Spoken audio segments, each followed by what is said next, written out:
Next. Untuk jalur PPDB kita memiliki 4 jalur. Jalur yang pertama adalah jalur prestasi. Yang tadi disampaikan, jalur prestasi adalah jalur yang memberikan apresiasi terhadap anak-anak yang telah menunjukkan prestasi akademik maupun prestasi non-akademik. Dan tentunya nilai-nilai ini sudah masuk ke dalam sistem data nilai rapot atau yang kita kenal dengan istilah SIDANIRA. Kemudian yang kedua, jalur zonasi, yaitu jalur yang bertujuan untuk mendekatkan anak dengan sekolah. Jalur ini tidak menggunakan kriteria prestasi, jadi tidak melihat prestasi, sehingga kesempatan untuk mengakses pendidikan tidak secara sistematis berpihak pada kelompok sosial, ekonomi, status tinggi. Jadi siapapun, maaf misalnya yang kurang, yang lebih, pokoknya yang penting masuk dalam zonasi itu menjadi prioritas. Jalur ketiga adalah namanya jalur afirmasi.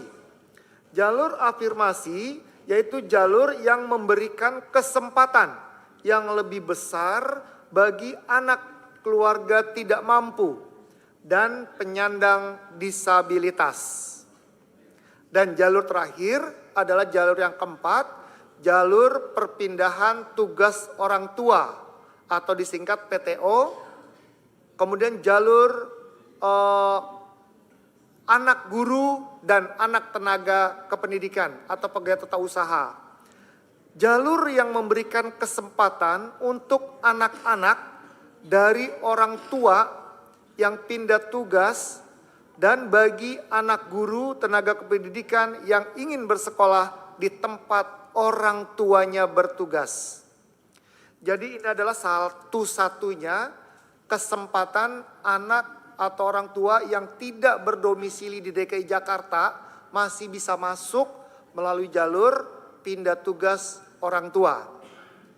Dan khusus pindah anak guru atau anak tenaga kependidikan tidak boleh memilih di sekolah di luar tempat dia bertugas. Harus orang tuanya tugas di tempat di mana dia bekerja. Next, jalur prestasi ini dipertegas. Untuk jalur prestasi, kami memberikan perkembangan peserta didik secara menyeluruh. Artinya, kita akan melihat anak yang secara akademik, maksudnya yang pintar matematik gitu ya, jago sains, itu nanti ada anak yang nggak senang matematika, nggak senang IPA atau pelajaran yang susah-susah, tapi dia jago olahraga, maka diberi kesempatan yang sama. Inilah adalah perbandingan indikator indeks prestasi akademik dan non-akademik. Mari kita lihat contohnya, misalnya yang akademik. Akademik, maka itu diutamakan nilai rapotnya tinggi, yaitu bobotnya 30%. Sedangkan yang non-akademik, rapot mah nggak bisa diandelin, kecil, maka dia direndahin, cuma 10% untuk yang non-akademik. Kemudian untuk persentil rata nilai rapot, yang akademik 30%, yang non-akademik diperkecil lagi 5%. Untuk prestasi akademik, misalnya lomba-lomba sains, O2SN, lomba-lomba berjenjang yang pakai otak gitu-gitulah ya, itu bobotnya 30%. Tapi bagi anak yang senang olahraga itu bobotnya hanya 5%. Nah sebaliknya, yang prestasi non-akademik, bagi misalnya juara sepak bola, juara menyanyi, itu bobotnya di non-akademik tinggi banget 40%. Sedangkan yang di akademik dibalik jadi hanya 5%. Dan persentil non-akademik sama, yaitu yang akademik dibuat kecil, yang non-akademik dibuat besar 40%. Inilah upaya kami dari Dinas Pendidikan untuk memberi pemerataan hak yang sama kepada anak yang memiliki kompetensi baik akademik maupun non-akademik. Jadi bukan hanya bintang kelas zaman kita dulu, anak yang pintar matematik, IPA juara 1, tapi ternyata anak yang juara sepak bola pun bisa memberikan kesempatan yang sama saat ini. Berikutnya, jalur yang ditentukan yaitu berdasarkan rapot yang dilampirkan dengan surat keterangan peringkat nilai rapot peserta didik dari sekolah asal atau prestasi di bidang akademik maupun non-akademik. Sekali lagi, nilai ini adalah sudah di-input di Sidanira. Jadi sudah masuk dalam sistem data nilai rapot. Jadi sudah dihitung oleh sekolah. Jadi orang tua murid tidak lagi menghitung anak saya begini, tapi sudah keluar di sistem data nilai rapot atau Sidanira. Berikutnya adalah jalur penerangannya ini, keterangan penjelasan indikator PPDB jalur prestasi. Rata nilai rapot yaitu rata nilai rapot selama 5 semester. Mulai masuk jenjang SMP tentu rapot SD sederajat, kelas 4, kelas 5, dan kelas 6. Kelas 6 yang dihitung hanya semester 1. Untuk mata pelajaran PKN, Bahasa Indonesia, Matematika, dan IPA. Untuk masuk ke jenjang SMA, SMK, maka rapot SMP sederajat kelas 7, 2 semester, kelas 8, 2 semester, dan kelas 9, 1 semester. Untuk mata pelajaran PKN, Bahasa Indonesia, Matematika, IPA, IPS, dan Bahasa Inggris. Kemudian ada nanti istilah persentil nilai rapot. Bapak Ibu, yang disebut dengan persentil nilai rapot ini digunakan untuk memediasi kesenjangan nilai rapot. Karena standar nilai rapot masing-masing sekolah berbeda-beda. Sehingga dengan adanya persentil menjadi berimbang. Mungkin kalimatnya susah, tapi secara teknis begini. Ada anak sekolah nilainya matematikanya 9. Mungkin bagi saya nilai 9 itu luar biasa banget. Tetapi di sekolah tertentu rata-rata 9,5, 98, bahkan 10. Angka 9 mah gak ada apa-apanya. Tapi bagi sekolah tertentu matematika nilai 7 aja udah keren banget. Maka dibuatlah ini persentil. Dalam rangka untuk membuat menjadi lebih adil. Nilai 7 di sekolah tertentu tinggi, nilai 7 di sekolah lain rendah, maka diberi kesempatan yang sama. Kemudian skor prestasi akademik, yaitu skor yang diperoleh dari kejuaraan bidang akademik. Untuk prestasi non-akademik, yaitu 50% A ditambah 30% B ditambah 20% C, di mana A adalah skor kejuaraan di bidang non-akademik, B skor pengalaman kepemimpinan OSIS atau MPK. MPK itu Majelis Permusyawaratan Kelas, atau skor sertifikat prestasi yang diperoleh dari seleksi ketat, bukan perlombaan. Dan C adalah skor pengalaman kepemimpinan ekstrakurikuler. Jadi ini diberi kesempatan yang non-akademik. Banyak banget kesempatannya ya. Kemudian prestasi persentil non-akademik dimaksud untuk memberikan apresiasi kepada peserta didik yang berprestasi secara non-akademik di sekolah asalnya. Berikutnya, ini Bapak Ibu untuk prestasi pedoman persekoran prestasi kejuaraan akademik dan non-akademik. Prestasi kejuaraan ini harus dilakukan sekurang-kurangnya juara 1, 2, dan 3. Jadi tidak ada harapan 1, harapan 2. Yang dihitung adalah hanya juara 1, 2, dan 3 saja. Baik tingkat tertingginya internasional, serendah-rendahnya adalah tingkat kabupaten atau tingkat kota. Di mana untuk yang kedinasan itu sudah diberi bobot dari berjenjang itu nilainya dari 100 sampai terendah 67. Untuk yang tidak berjenjang, boleh nggak tidak berjenjang? Boleh. Diberi bobot tertinggi 92, serendah-rendahnya adalah 59. Kemudian lomba yang dilakukan oleh induk organisasi.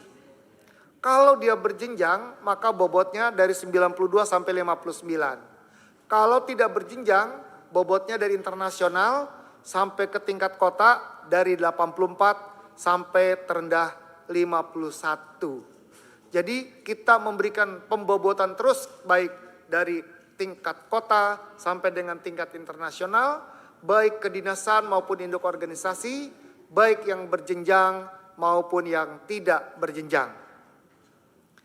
Berikutnya adalah pedoman penskoran pengalaman kepemimpinan OSIS atau sertifikat prestasi bukan perlombaan. Untuk skor kepemimpinan organisasi OSIS atau MPK, kalau jabatannya ketua maka dia diberi skor 100. Sedangkan pengurus baik wakil ketua, kemudian sekretaris dan bendahara itu adalah 67. Kalau ketua seksi dan anggota seksi itu bobotnya diberi skor 33. Sedangkan skor dalam mengikuti kegiatan Jambore, Pramuka, Garuda, Paskibra, dan Jumbara itu juga diberi peringkat dari tingkat internasional 100 sampai dengan tingkat kabupaten paling bawah 33.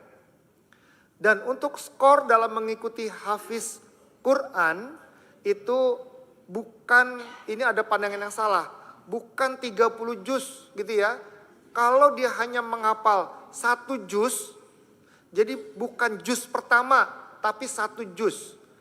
Dia hafal 1 juz sampai dengan 2 juz, maka dia dianggap punya skor 34. Kemudian kalau dia jumlahnya sampai 28 sampai dengan 30 juz, maka dia dapat skor 100 paling tinggi.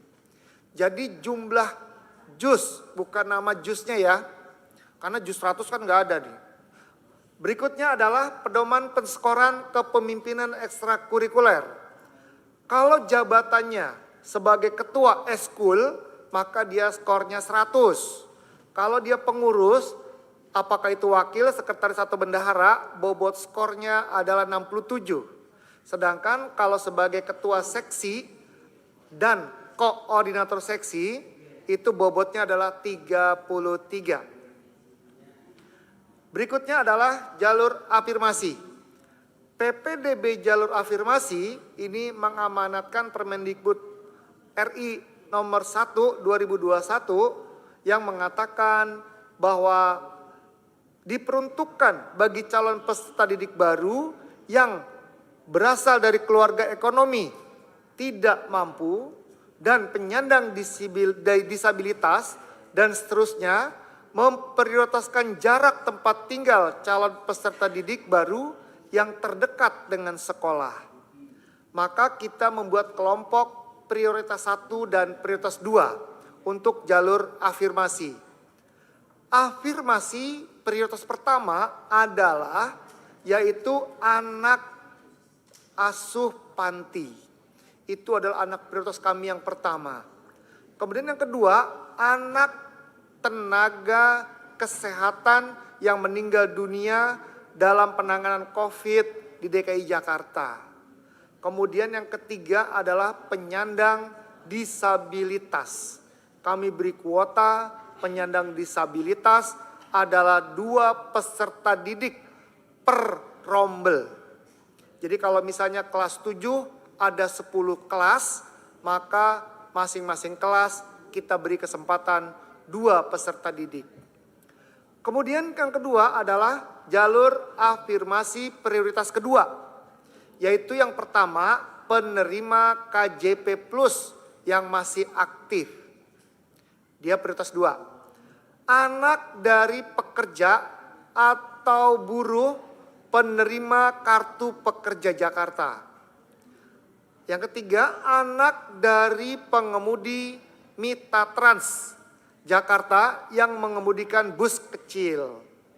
Kemudian yang berikutnya dengan penerima kartu program Indonesia Pintar atau PIP.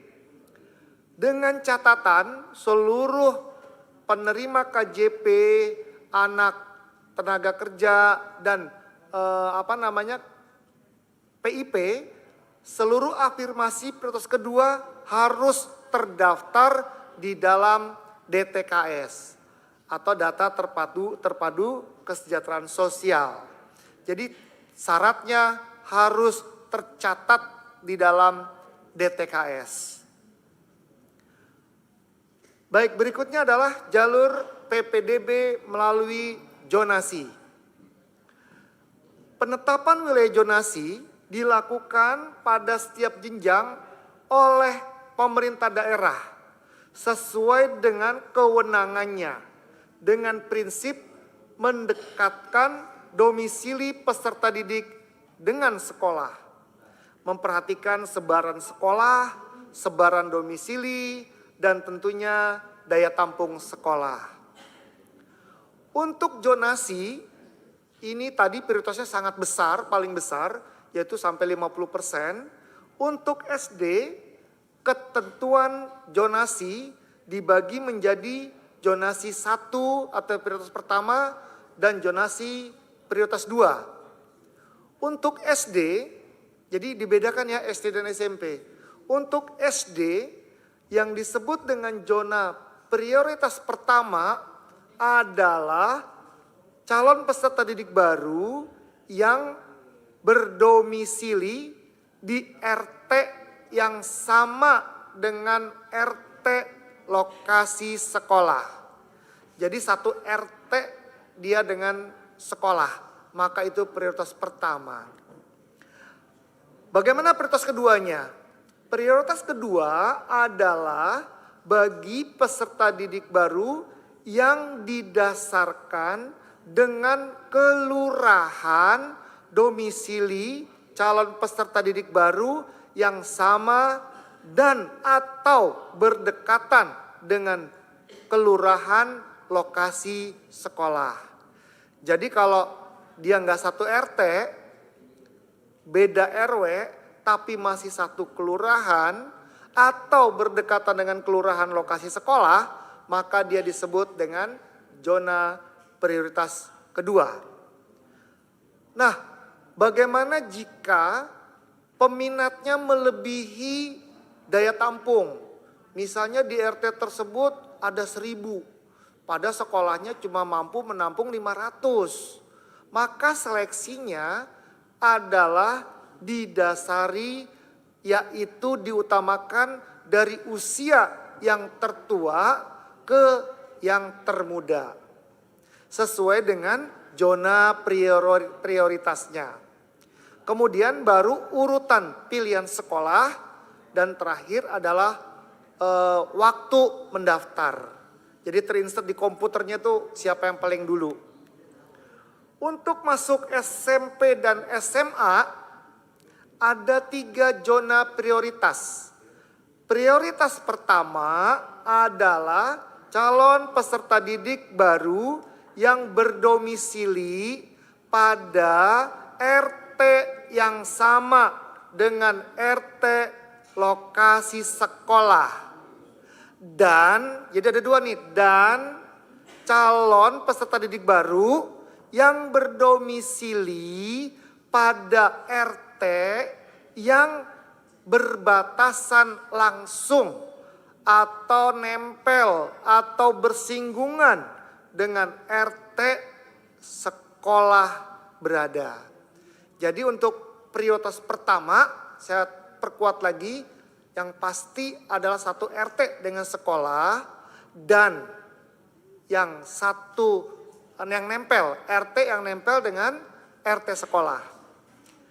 Prioritas kedua, zona prioritas 2 adalah calon peserta didik baru yang berdomisili pada RT yang berada di sekitar sekolah yang dituju berdasarkan pemetaan. Nah, berdasarkan pemetaan, kita nanti ada namanya peta Jakarta 1. Nanti pada saat PPDB dibuka, seluruh warga bisa mengakses peta Jakarta 1. Di mana tinggal klik RT, RW, kelurahan, maka dia tahu masuk prioritas mana, 1, 2, atau 3. Prioritas 3 adalah calon peserta didik baru yang berdomisili sama dan atau berdekatan dengan kelurahan sekolah yang dituju. Jadi prioritas 3 yaitu satu kelurahan atau kelurahannya nempel dengan kelurahan sekolah. Apabila kuota sama peminat banyakkan peminatnya, maka diseleksilah, yaitu yang pertama seleksinya berdasarkan zona prioritas. Yang kedua diurutkan dari usia, dari yang tertua sampai dengan yang terendah atau yang termuda. Kemudian urutan pilihan sekolah, dan yang terakhir waktu mendaftar. Next, jalur zonasi untuk persyaratan khusus. Domisili calon peserta didik baru itu didasarkan alamat pada kartu keluarga yang diterbitkan paling lambat 10 Juni 2023. Di bawah itu berlaku, di atas 10 Juni tidak bisa digunakan. Namun apabila kurang dari 1 tahun terjadi perubahan kartu keluarga yang tidak menyebabkan perpindahan domisili, kartu keluarga tersebut masih dapat digunakan sebagai dasar jalur zonasi. Yang ketiga, dalam hal perubahan kartu keluarga karena perpindahan domisili harus disertai dengan kepindahan domisili seluruh keluarga yang ada di KK tersebut. Bapak Ibu, ini yang dulu terjadi, anaknya pindah, ngikut bapaknya, ngikut saudaranya, atau ngikut tetangganya yang dekat sekolah. Hanya anaknya doang yang pindah. Bapak dan ibunya tidak pindah. Maka tidak berlaku di sini sekarang. Jadi kalau mau ikut pindah mendekati sekolah, maka yang ikut pindah harus seluruh anggota keluarganya. Bapaknya, ibunya, anak 1, anak 2, anak 3 ikut pindah semua di situ. Jadi gelondongan pindahnya. Jangan hanya peserta didiknya saja yang pindah. Ini tentu Bapak Ibu tentu udah tahu betul ya. Ada anak yang ikut numpang kakak zaman dulu. Sekarang alhamdulillah sudah diakomodir. Kemudian yang keempat, nama orang tua atau wali calon peserta didik baru yang tercantum pada rapot atau ijazah jenjang pendidikan sebelumnya.